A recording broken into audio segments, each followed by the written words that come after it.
제목이 흔들리거나 방향을 바꾸지 맙시다라고 하는 어떤 신앙의 정체성에 대해서 여러분들이 말씀드리는데요.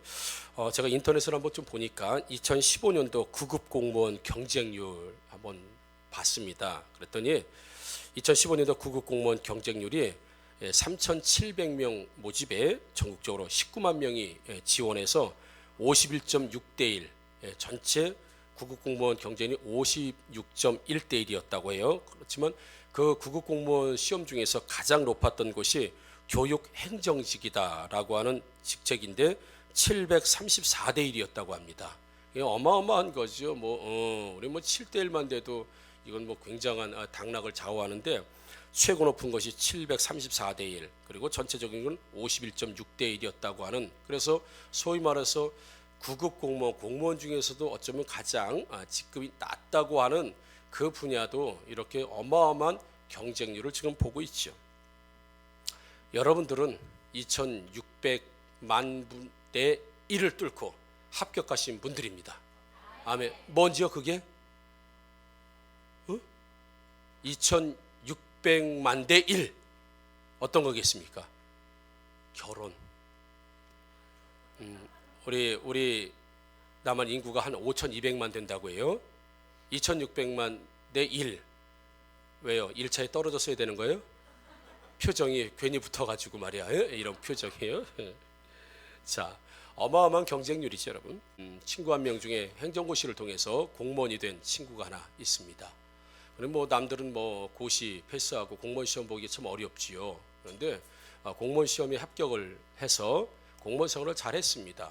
이제는 나이도 좀 되니까 친구니까 이제 먼저 집이 넘어가고, 나이가 되다 보니까 국장이니 무슨 장이니 이 정도 할 수 있는 여력이 된 거예요. 그래서 온 가족들이 기대하고 주변 사람들도 기대했죠. 이제 승진, 공무원들의 승진하는 게 또 어떤 나간이겠습니까? 근데 그만뒀어요, 공무원. 그래서 주변에서도 아니 왜 남들은 하지 못하는 그 일을 왜 그만두냐고 도대체 주변에서도 이해를 하지 못하는 거죠. 가족들하고도 불화가 생긴 거죠. 왜요? 지금까지 뭘 보고 왔는데, 그거 하나 그 자리 하나 보고 왔는데 지금 와서 그만뒀어요, 몇 년 전에. 그래서 왜 그랬냐? 한마디로 얘기하면 지쳤다는 거죠. 지쳐. 사람들 상대하는 거 지치고 공무원 생활하는 거 지쳤다는 거예요. 이게 조금만 지나가면 진짜 좀 높은 자리 갈 텐데 난 더 이상 이제 그것도 싫다는 거예요. 지치고 힘들어서 그 자리를 내놓고 전혀 다른 데 곳에 가서 그냥 일반 일을 하면서 지금 살아요. 그래서 자기는 좋대요. 왜냐면 이제 지친 생활 하고 싶지 않다는 거죠. 여러분, 우리가 9급 공무원도 지금 51.6대 1 이 경쟁을 최소한, 그분은 이제 9급에서 시작한 건 아니기 때문에 그런 경쟁을 뚫고도 갔는데 정말 높은 자리에 올라갈 상황에서 그만뒀어요. 이유는 지쳤다, 힘들다, 사람 만나는 일이 더 이상 이제 낙이 없다. 그래서 그만두는 경우를 보게 되죠. 평양감사도 자기 하기 싫으면 그만두는 것이 세상입니다. 아무리 지위가 높고 아무리 돈을 많이 벌어도 자기가 하기 싫으면 언제든지 그만둘 수 있죠. 목사로서 많은 사람들을 만나게 되는 것이 축복이겠지만 또 다른 한편으로는 안타까움을 보게 되는 경우가 많습니다. 우리 교회 성도이든 아니면 타 교회 성도이든 만나게 되죠. 그런데 그 만나는 사람들 가운데 신앙생활이 힘들다, 신앙생활이 지친다, 신앙생활이 고달프다고 말씀하시는 분들이 가끔씩 있습니다. 아니요, 요즘은 더 많이 생기는 것 같아요. 우리 성도들을 말씀드리는 거 아니지만 대체적으로 타교회 성도들을 만나서 이야기하다 보면 그런 이야기들을 참 많이 합니다. 그런데 이분들이 새 가족이 아니라 대부분 신앙생활을 참 꽤 오래 하셨던 분들의 입에서 나오는 이야기가 이제 지쳤다, 힘들다, 이제 쉬고 싶다, 이제 신앙생활하는 것도 별로 낙이 없다, 막 이런 이야기들을 서슴없이 하는 경우를 저는 많이 들을 수 있지요. 신앙생활을 했지만 기대했던 것만큼의 어떤 결과가 나오지 않았을 때, 여러 관계 속에서 깨어진 관계 때문에 힘들어질 때, 또 감당하기 어려운 어떤 교회의 과중한 업무, 과중한 일, 이런 것들 때문에 오는 스트레스가 지속될 때 가끔씩은 말합니다. 쉬고 싶다. 신앙도 쉬고 싶고 교회도 쉬고 싶고 사역도 쉬고 싶다. 그리고 다 놓고 싶다. 심지어는 떠나고 싶다라고 말씀하시는 분들도 얼마든지 저는 만나보았다는 얘기죠. 그러면서 이런 이야기도 함께 합니다. 제가요, 일을 안 한다고 해서 신앙을 떠나는 건 아닙니다. 제가 교회를 떠난다고 해서 하나님 버리는 거 아닙니다. 제가 오래 쉰다고 해서 제 신앙 그만두는 거 아닙니다. 이렇게 얘기를 해요. 여전히 하나님 사랑합니다. 여전히 교회 사랑합니다. 여전히 나는 믿음이 좋습니다. 나는 여전히 신앙생활 잘 할 겁니다. 그런데 쉬고 싶습니다. 그런데 다 놓고 싶습니다. 다 할 수만 있다면 빠져나가고 싶습니다. 이런 이야기를 한다는 거지요. 여러분, 쉬면 될까요? 아니면 떠나면 될까요? 쉬어서 신앙이 회복되고 떠나서 믿음이 회복되고 좋아진다면 떠나셔야지요. 쉬어서 신앙이 좋고 믿음이 좋아진다고 한다면 쉬어야죠. 그것이 신앙생활과 믿음생활을 힘들게 하고 어렵게 하고 지치게 한다고 한다면 거기서 당연히 나와야지요. 그래서 계속 지속하기엔 어려운 것 아니겠습니까? 그렇지만 우리 본문을 통해서 한번 먼저 생각해 보아야 될 것이 있다는 얘기죠. 나는 지금 사역이 하나도 안 힘들어 라고 다른 사람 이야기라고 듣지 마시고 언젠가는 우리들에게 이런 것들이 찾아올 수도 있다는 얘기예요. 잘 들으십시오. 여러분, 본문 말씀의 대상이 되는 성도들, 오늘 히브리서 기자가 편지를 해서 성도들에게 준 이 당시의 성도들, 처음에는 아주 뜨거웠습니다. 잘 알죠? 초대교회 성도들이 처음에 굉장히 뜨거웠습니다. 그래서 어려운 일을 만나도 잘 이겼어요. 힘든 일이 있어도 잘 이겼습니다. 고난이 와도 잘 이겼다는 것이죠. 그러나 시간이 지나도 여전히 어려움은 계속되고, 여전히 신앙 오늘 가까스로 이겼는데 내일은 좋아질까? 내일도 또 가까스로 이겨야 되고, 또 그 다음 날도 다음 날도 여전히 달라지지 않는 환난과 고통과 핍박 속에서도 여전히 신앙생활을 지속해야 되는 그런 상황이 그렇게 만들어질 때, 이제 처음 가졌던 신앙은 자꾸 약해지고, 처음 고백했던 신앙은 점점 약해지고, 이제 현실과 타협하게 되고, 이제 좀 자유로운 곳에서, 이제 햇볕이 좀 드는 곳에서, 이제 좀 핍박이 없는 곳에서, 이제 좀 낙심하지 않는 곳에서 사람답게 살고 싶은 이런 생각들이 자꾸 밀려오면서 타협하게 되고, 그러면서 신앙을 떠나고 믿음을 떠나고 여러 가지 어려운 환경을 떠나는 성도들이 속출하기 시작했다는 것이죠. 그때 상황을 우리 히브리서 11장 36절에 38절, 얼마나 이 초대교회 성도들에게 박해가 심했냐 하면, 또 어떤 이들은 조롱과 채찍질 뿐 아니라 결박과 옥에 갇히는 시련도 받았으며, 돌로 치는 것과 톱으로 켜는 것과 시험과 칼로 죽임을 당하고 양과 염소의 가죽을 입고 유리하며 궁핍과 환난과 학대를 받았으니 이런 사람은 세상이 감당하지 못하느니라. 그들이 광야와 산과 동굴과 토굴에 유리하였느니라. 지금 믿음을 지키고 살아온 사람들에게 찾아온 결과가 이렇다는 거죠. 양의 가죽을 뒤집어 쓰고 염소 가죽을 뒤집어 쓰고 길거리에 돌아다니지도 못하고 굴 속에 들어가서 가까스로 생명을 유지하고, 그나마도 잡히면 돌에 맞아 죽고, 톱으로 켜서 죽고, 칼로 죽고, 조롱을 받고 채찍을 맞고, 숨어 있으며 그나마 다행인데 숨은 것이 들켜지게 되면 이런 외부적인 환경이 그 성도들에게 찾아옴을 통해서 톱이 무섭고 칼이 무섭고 유리하는 것이 무섭고 조롱이 당하는 것이 무섭고 박해가 무섭고 채찍질이 무서워서 이제 신앙생활을 자꾸 접고 믿음을 접고 신앙을 타협하는 사람들이 나오기 때문에 오늘 히브리서의 말씀을 우리에게 주고 있다는 사실이죠.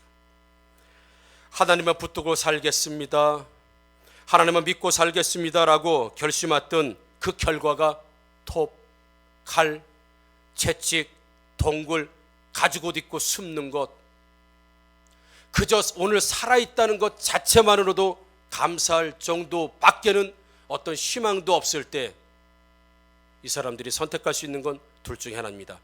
죽을 것이냐 타협할 것이냐. 그러다 보니 많은 사람들이 신앙생활을 그만하고 타협을 찾게 됐고, 믿음 자체도 이제 흔들리기 시작하면서 믿음을 버리는 경우가 훨씬 더 많았다는 것이죠. 이런 이야기를 하면 목사님 몰라서 그렇습니다. 우리가 몰라서 그렇지요. 그 함부로 그렇게 이야기하면 안 됩니다. 막상 그 처지와 형편이 되면 아마도 많은 사람들이 타협하게 될 것이고 많은 사람들이 신앙을 버리게 될 것입니다 라고 말씀하실 거예요. 목사님이니까 믿음 이렇게 얘기하고 뭐 순종 그렇게 얘기하고 충성 신앙 그렇게 이야기하지만 막상 제 입장 되면, 막상 제 형편 되면 그렇게 함부로 말씀 못할 겁니다 라고 항변하신 분들도 아마 계실 것이 사실이죠.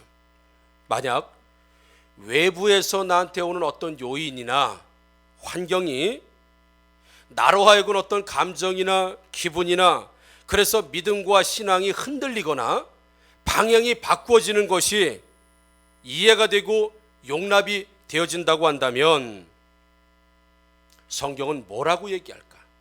목사님이 모르는 말씀이죠. 나 같은 처지와 형편 정도 되면 흔들리지 않을 사람이 어디 있겠습니까?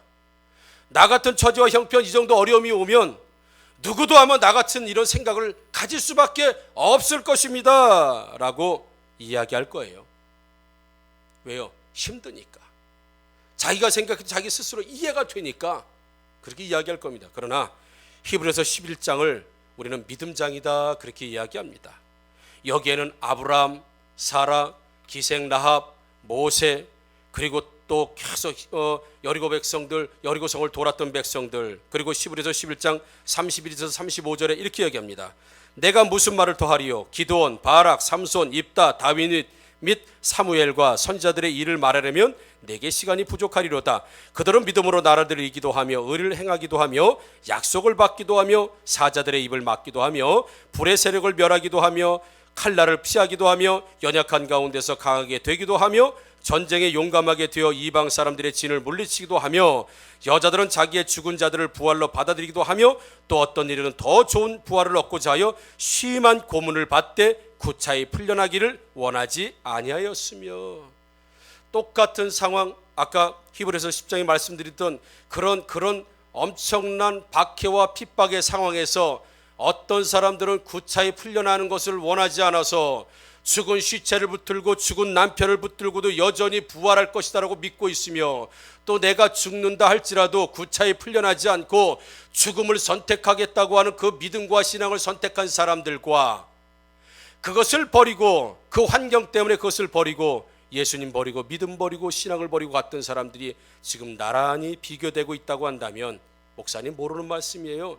목사님도 이 정도 환경에서 이 정도 어려움, 이 정도 비참한, 이 정도 곤욕스러운 일들을 당하게 되면 목사님도 기도 뭐 순종 신앙 그렇게 말하기 어려울 겁니다. 나도 견디는 때까지 견뎌봤습니다. 나도 최선을 다해봤습니다. 나도 나름대로 하는 데까지 해봤습니다. 그런데 더 이상은 어렵습니다라고 말할 수 있는 여건이 된다고 하면, 최소한 히브리서 11장 32절에서 35절 불의 세력, 톱으로 켜는 곳, 돌에 맞아 죽을 각오를 하고도 여전히 죽는다 하더라도 다시 부활할 것을 믿고 신앙을 지켰던 사람들을 설득하셔야 됩니다.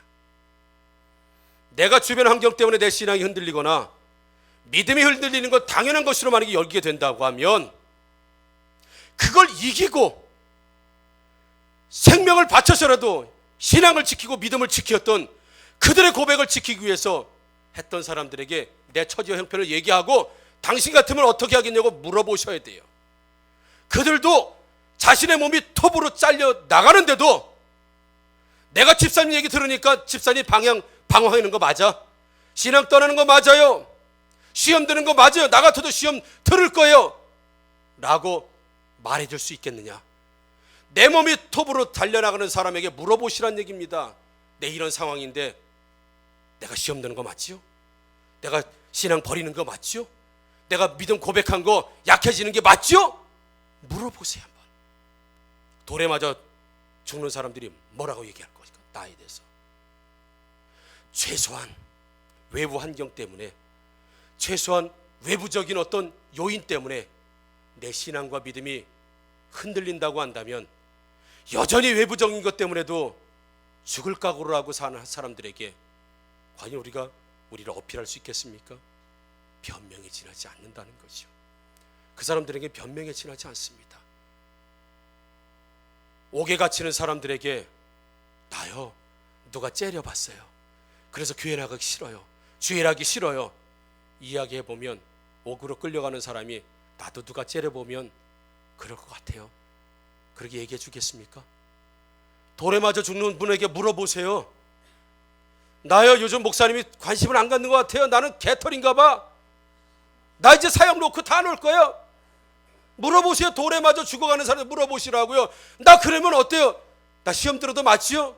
돌에 맞는 사람이 맞아요. 당신 개털이요. 그럼 나 그렇게 얘기할 것 같아요? 뭐라고 얘기했어? 환경을 이긴 사람들, 기분을 이긴 사람들, 여건을 이긴 사람들에게 우리는 반문해 볼 필요가 있어요.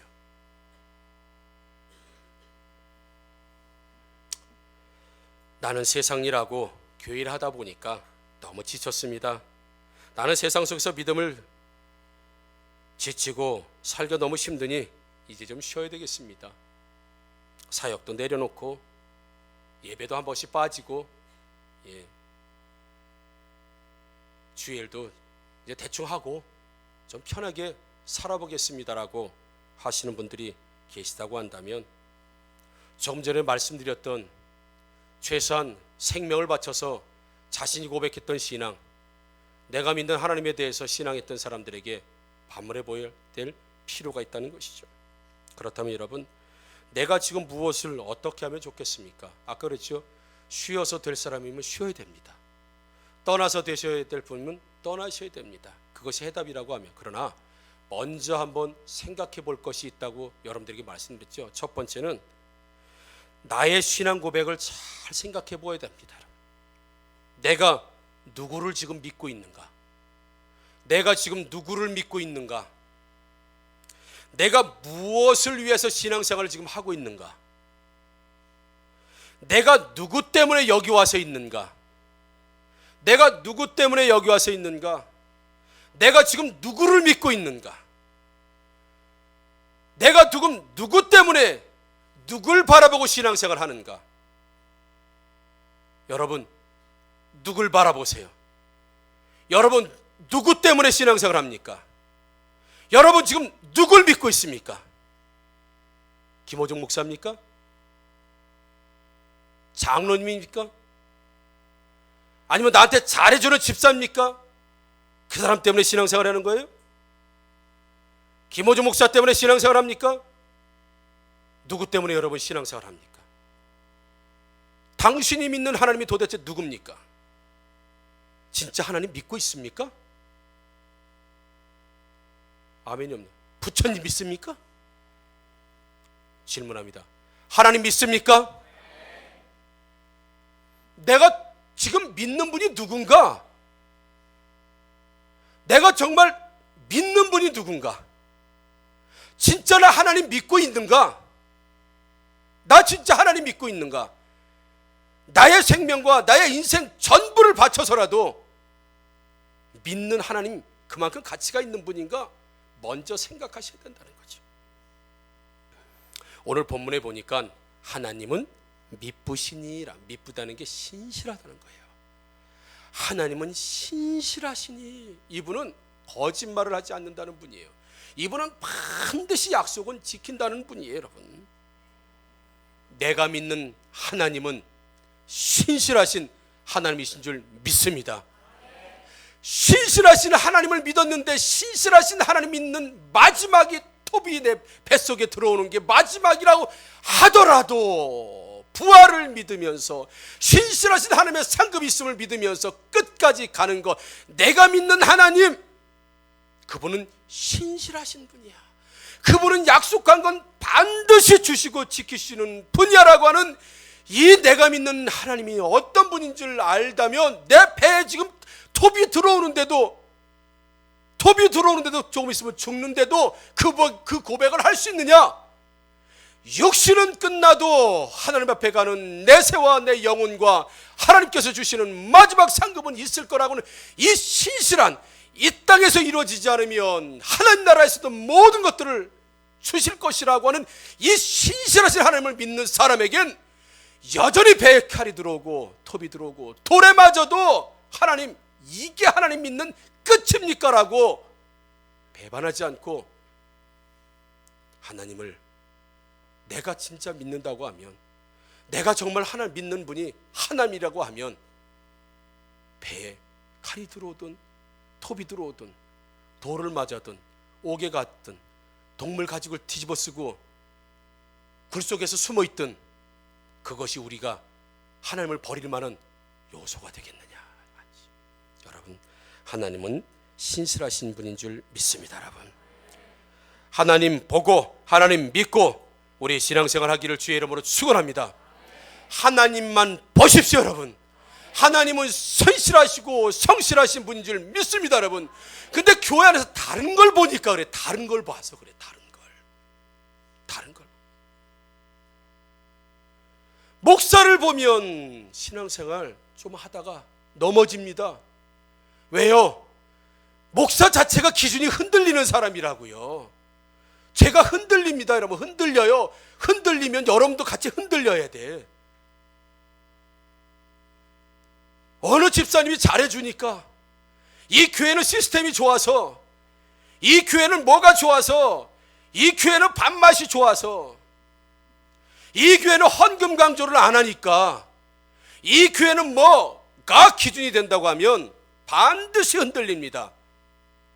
여러분, 흔들리지 않는 분은, 오직 신실하신 분은 하나님 한 분만 계신 줄 믿습니다. 여러분, 믿음의 대상이, 목사도 믿음의 대상이 될 수 없고요, 누구도, 셀리더도 누구도 믿음의 대상이 될 수 없습니다. 왜요? 믿음의 대상이 될 수 없는 이유가 흔들리기 때문에 그렇습니다. 움직이기 때문에 그렇습니다. 움직이는 거 보고 흔들리면 자신만 흔들립니다.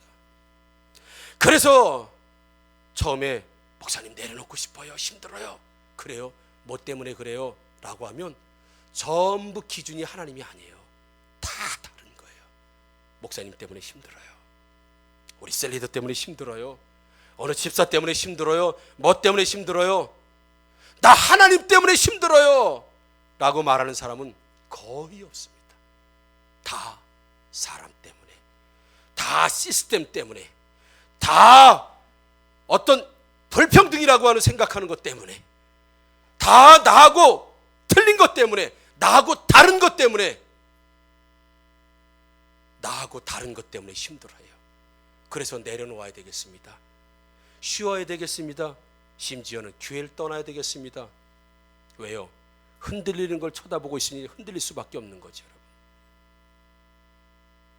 여러분 앞에다 손가락 놓고 제가 20바퀴 돌려볼까? 눈 따라가면서 한번 돌려볼래요? 쓰러지는 것뿐이는 없습니다.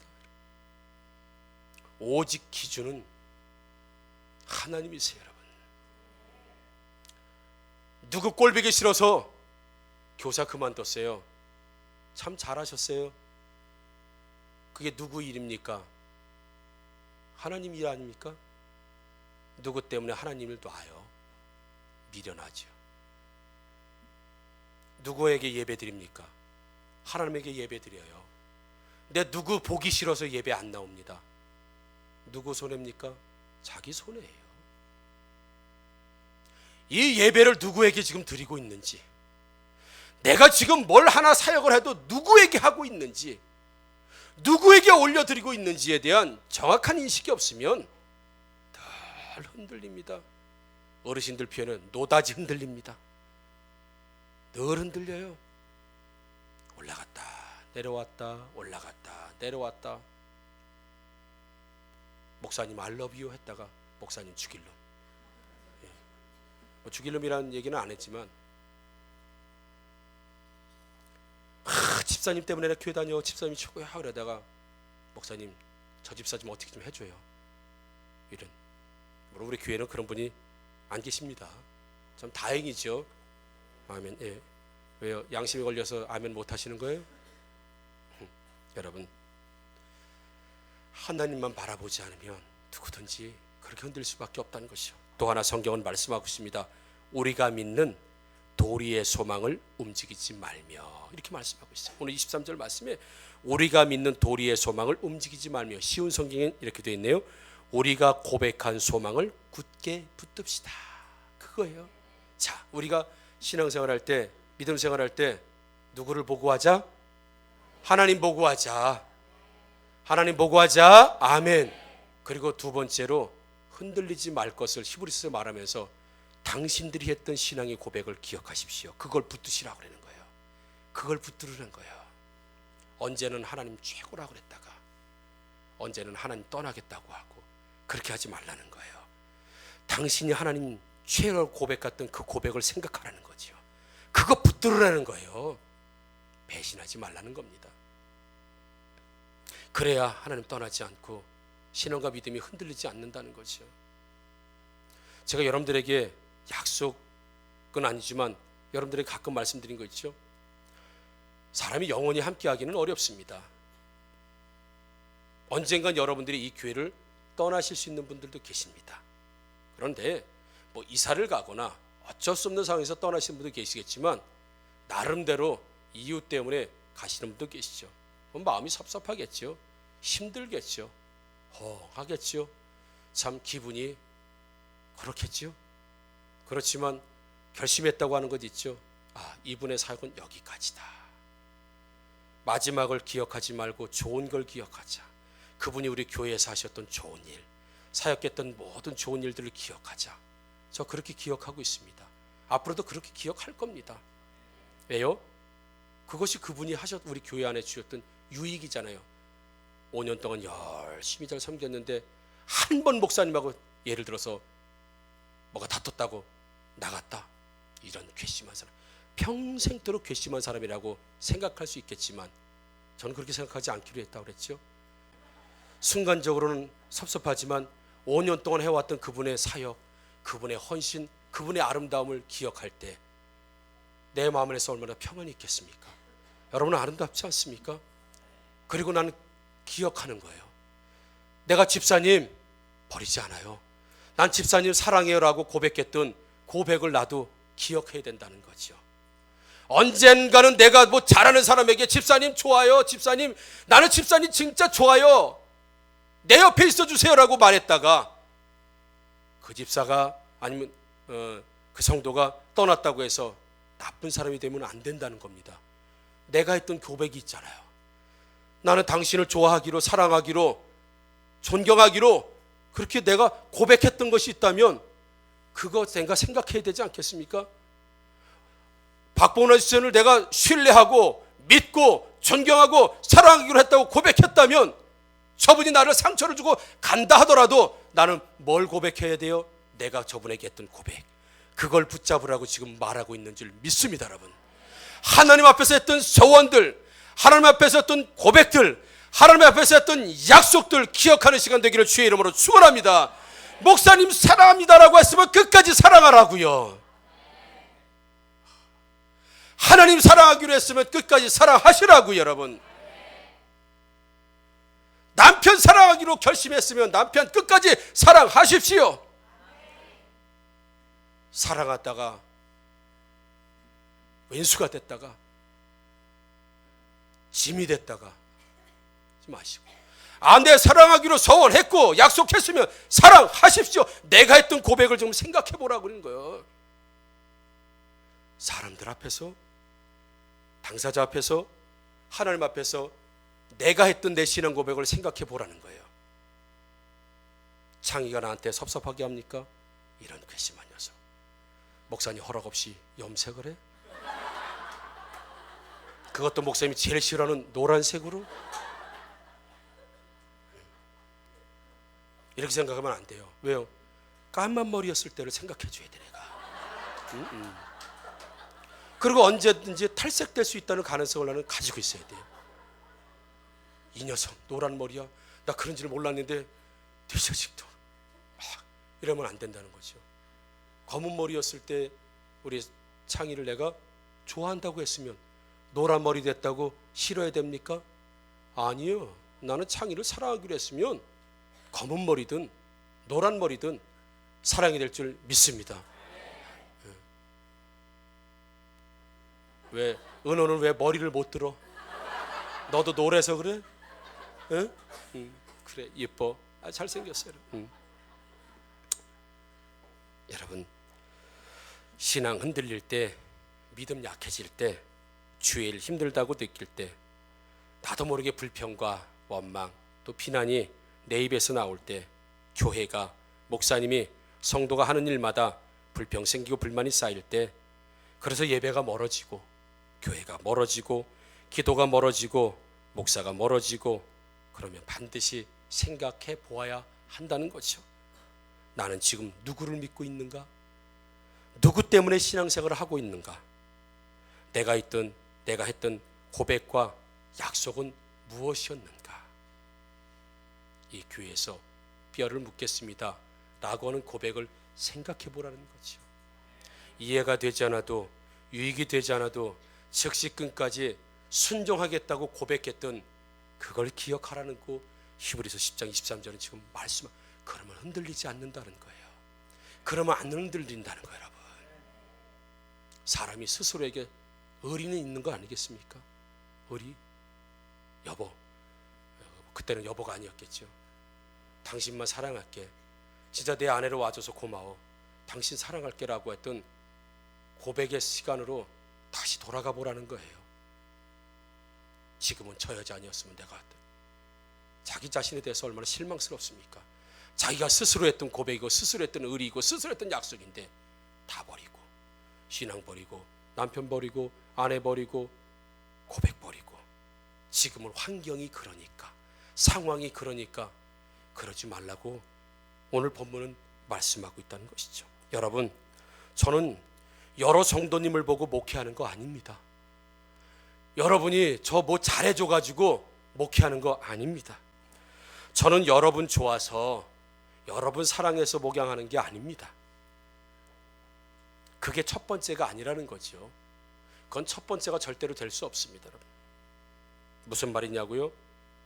저는 먼저 하나님을 사랑하기 때문에 하나님의 자녀인 여러분을 사랑하는 줄 믿습니다. 나를 사랑하는 하나님, 하나님이 보내주신 성도들, 하나님의 자녀들, 하나님이 데려다 앉혀놓던 사람들이기 때문에 나는 여러분들을 사랑하지 않을 수가 없어요. 사랑해야만 합니다. 그래서 여러분들 붙들고 기도하고, 여러분 붙들고 훈련하고, 여러분 붙들고 하나님 백성들로 살아가게 그렇게 애쓰려고 하는 이유가, 내가 하나님 사랑하지 않는다고 한다면 저는 이 자리에 버렸을지도 모르고요, 떠났을지도 몰라요. 여러분, 저는 다단계 강사로 갔을지도 몰라요. 지금보다 5배는 월급 더 많이 준다 그래요. 물론 다 털렸겠지만 나는 하나님이 사랑하기 때문에 갈 수가 없어요. 나는 하나님을 사랑하기 때문에 갈 수가 없어요. 그분이 여기 있으라는데 내가 어딜 가요? 내가 사랑하는 분이 여기 있으라는데 내가 어딜 가? 여러분을 두고 어딜 가냐고요. 어딜 가? 여러분, 저는 하나님 사랑하기 때문에 여러분 꼴을 볼 수 있는 거예요. 여러분 계속 사랑하고 있고 앞으로도 사랑할 수 있는 거죠. 내가 사랑하는 그분이 날 여기에 보내셨으니까. 그리고 내 양을 먹이라, 내 양을 치라. 내가 사랑하는 하나님이라면 하나님이 사랑하는 사람들도 사랑하는 거 마땅한 것 아니겠습니까? 나하고 좀 달라도, 내 스타일하고 좀 달라도, 나를 좀 힘들게 해도 어렵게 해도 여전히 그 사람은 하나님 사랑하는 사람이기 때문에 내가 그 사람을 어떻게 할 것입니까? 나가라고 그럴 거예요? 가라고 그럴 거예요? 범죄하지 않느냐? 아닙니다. 여러분, 신앙생활 힘들고 지쳤을 때, 나도 모르게 불평이 나올 때, 난 지금 누구를 믿고 있는가? 난 누구를 위해서 지금 일하고 있는가? 누구 때문에 예배하고 있고, 내가 도대체 여기 왜 와 있는가? 누구 때문에? 라고 하는 질문, 함께 내가 하나님 앞에서 고백했던 그 고백의 말들이지요, 약속의 말들을 여러분 꼭 기억하시고 꼭 지키시는 여러분들에게 주의 이름으로 축원합니다. 우리 컴퓨터 박사에게 여쭤볼게요. 컴퓨터가 안 돼요. 프린터가 잘 안 됩니다. 가장 첫 번째 손쉬운 방법이 뭘까요? 그렇죠, 껐다 키는 거예요. 저는 긴장해. 박사님이 모르면 어떡하지? 저분이 대답 못하면 내가 대답, 그럼 나는 박 박사인가? 제일 좋은 게 저는 다 껐다가 다시 키는 거예요. 열의 9은 작동이 잘 됩니다. 안 끄고 계속 만들면 계속 어그저 더 안 돼. 일단 안 됐다, 꺼. 일단 안 돼, 꺼요. 부부도 싸울 때 뭐 네가 잘했냐 뭐냐, 그냥 일단 앉아. 그리고 다시 시작하는 거야. 결혼식 때 사진을 보면서 다 꺼. 힘들으면 다 꺼. 그리고 두 가지만 기억하는 거예요. 나는 지금 누구를 믿고 있는가? 내가 믿는 하나님은 정말 어떤 분인가? 그리고 내가 하나님 앞에서, 목사님 앞에서, 성도들 앞에서 내 입으로 했던 고백들 다 끄고 두 가지만 생각해봐요. 그러면 그 자리 떠날 수 있을까요? 쉬고 싶을까요? 누구 때문에 그만하고 싶을까요? 무엇 때문에 내가 사랑하는 하나님이 하시라고 하는 그 일을 그만둘 수 있을까요? 없어요, 여러분. 없습니다. 그래서 쉬면 될 사람, 떠나면 될 사람들 떠나세요. 쉬세요. 그러나 꼭 다 전원 끄고 두 가지 가지고 한번 재부팅해 보십시오. 말씀드리는 이유가 그래요.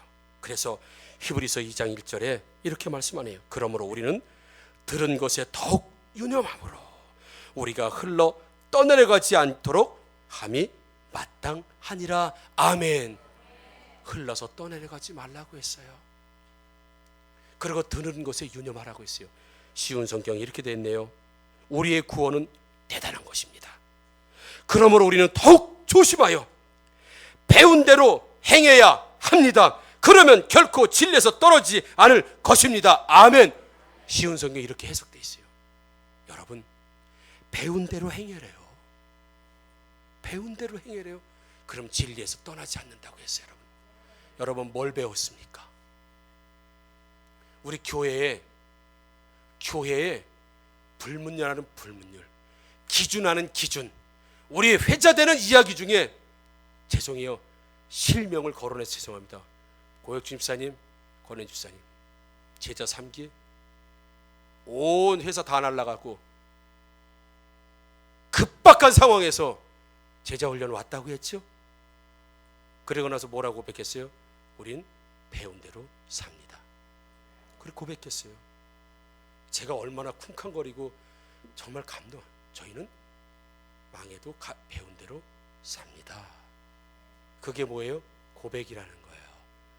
그 고백을 기억하면 여러분은 진리에서 떠나지 않습니다. 구원이 얼마나 값진 것인데 그렇게 기분이나 감정이나 주변의 환경이나 다른 것 때문에 쉽게 떠나지 않을 것입니다라고 히브리서 2장 1절에 말씀하고 있습니다. 여러분 따라합시다. 그래, 하나님만 바라보자.